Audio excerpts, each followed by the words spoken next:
জয়গুরু।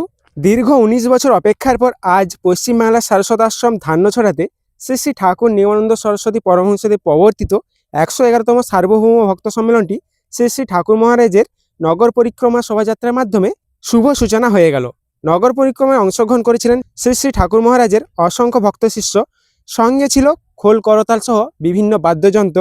আর শ্রী শ্রী ঠাকুরের রথ এবং ১১১তম সার্বভৌম ভক্ত সম্মেলনে ১১১টি ঘট এবং বিভিন্ন ট্যাবলো আর সমস্ত ভক্ত শিষ্যদের আনন্দে উল্লাসের মাধ্যমে আজকের শোভাযাত্রাটি সম্পন্ন হলো। আর এই সম্মেলনে কে কে এসেছেন অবশ্যই কিন্তু কমেন্টে জানাবেন। জয় গুরু। বলো জয় গুরু।